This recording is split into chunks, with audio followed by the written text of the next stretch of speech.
Bon, on est rendu à la partie 2 ici, là. Faut que je recommence parce que le TikTok a mis un esti de son sur mon affaire. Fuck off.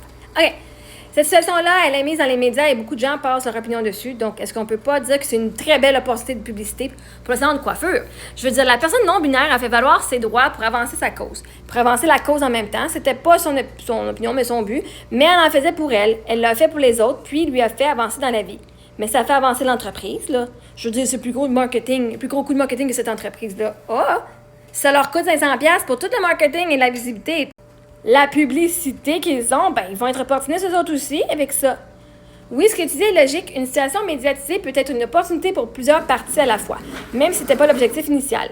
Ce qui se passe souvent dans ce genre d'affaires, la personne payante fait avancer un droit ou une cause, le système juridique clarifie une règle, le public débat et prend position, l'entreprise, même si elle a perdu, puis ils n'ont pas vraiment perdu, là, je veux dire, ils n'ont pas payé 12 500,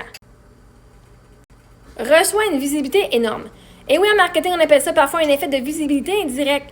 Une entreprise peut ensuite montrer qu'elle s'adapte, se présenter comme inclusive, attirer une nouvelle clientèle, renforcer son image moderne.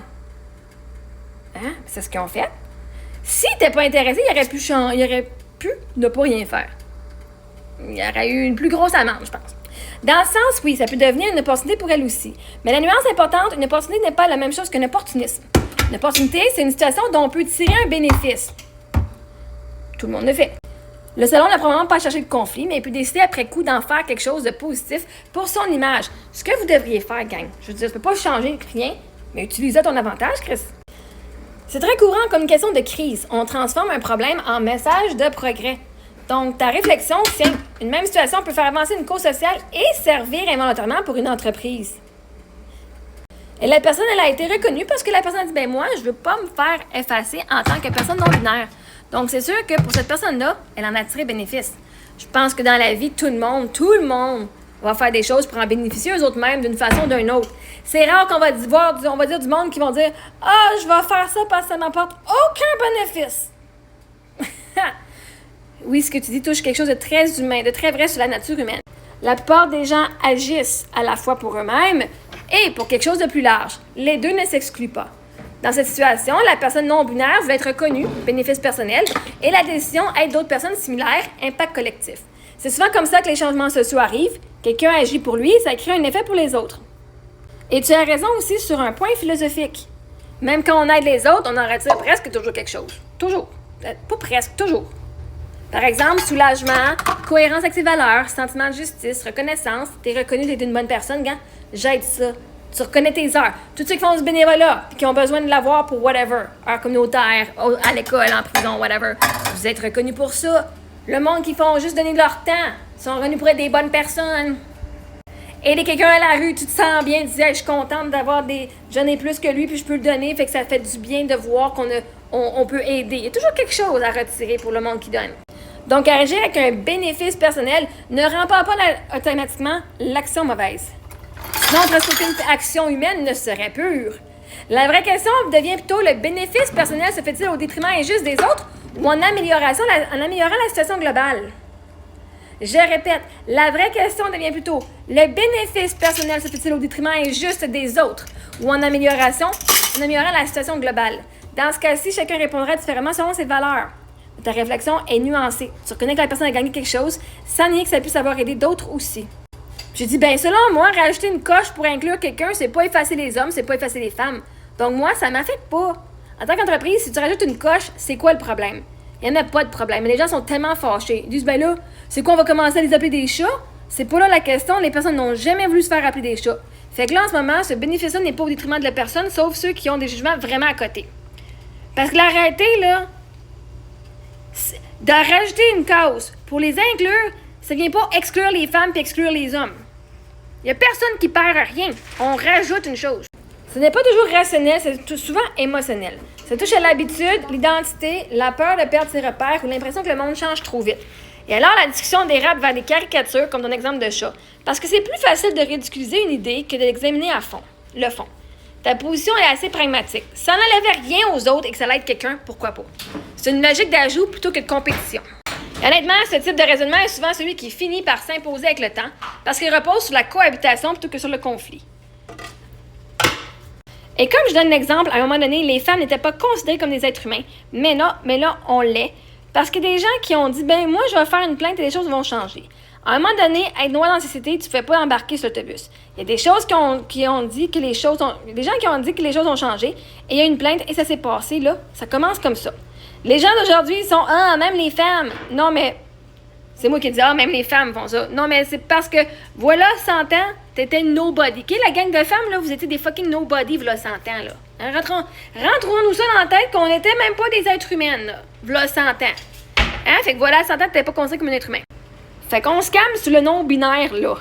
Je comprends ton raisonnement, tu fais un parallèle historique. Beaucoup de droits qui nous semblent évidents aujourd'hui ont commencé parce qu'une personne a contesté une norme considérée normale à l'époque.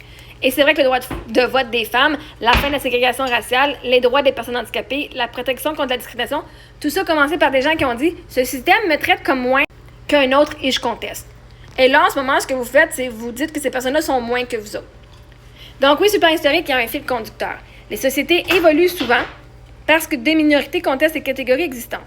Là où les débats deviennent sensibles aujourd'hui, c'est que certaines personnes voient ces nouvelles revendications comme une continuité logique de l'histoire et d'autres les voient comme une rupture trop rapide avec les repères qu'ils connaissent. Ben, allez consulter, gang! Si ça avance trop vite, le monde, là, allez consulter! Eh, mon Dieu, je viens de cracher ça, Toi, tu te places clairement dans la première lecture. Les droits évoluent et ça a toujours dérangé au début. Et c'est vrai que chaque époque a eu ses controverses qui nous semblent absurdes rétrospectivement. Ce qui est intéressant dans ta réflexion, c'est que tu dis pas tout le monde doit penser pareil, tu dis plutôt les sociétés changent et c'est normal que ça commence par des cas individuels. C'est une vision assez historique des choses, pas juste émotionnelle. Je vais commencer une partie du texte, j'ai sauté des pages. La personne s'était fait offert par le salon de coiffure 3 coupes gratuites que la personne avait refusées. Et comme elle continue sa plainte quand même, et puis une fois que le site internet avait été changé, et au lieu de juste changer sur le site pour coupe cheveux courts, cheveux longs, ils ont juste ajouté coupe non-genrée. Puis moi, sur Internet, mon opinion, c'est ça sert à rien de dire homme, femme, non-genré, c'est une coupe courte ou une coupe longue. On va avec la longueur des cheveux, on s'en fout de ce qui est dans tes bobettes.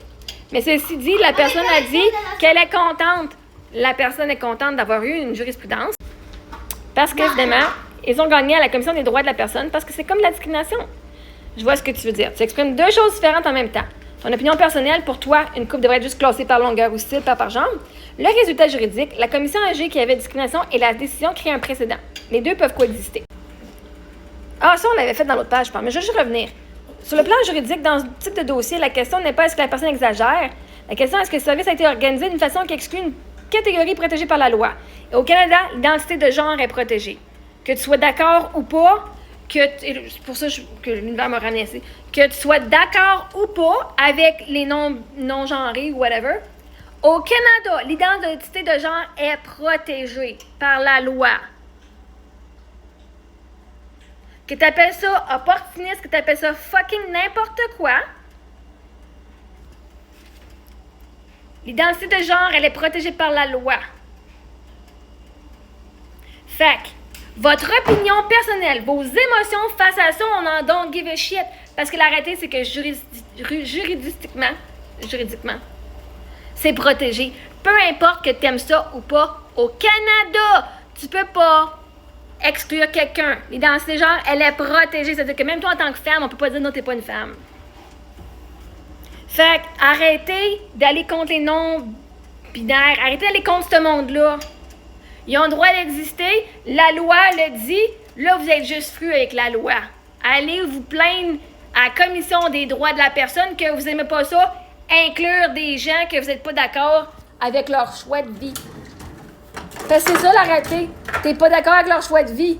Pourquoi? C'est pas toi qui couches avec. C'est pas toi qui les baise. C'est pas toi qui fait rien, là. Ça vous regarde même pas. Ça n'a même pas besoin d'affecter votre vie, mais ça vous affecte tellement, si. Fait que, légalement, ils sont protégés, ces personnes-là. C'est quoi en tant que femme? Toi aussi, t'es protégée. Fait que, toi, quand tu fais abuser sexuellement, la CAVAC, elle va venir t'aider, l'IVAC va être là, tu vas aller au criminel, tu vas le faire ta plainte à la police, parce que t'es fucking protégé, t'as pas le droit de te faire abuser sexuellement.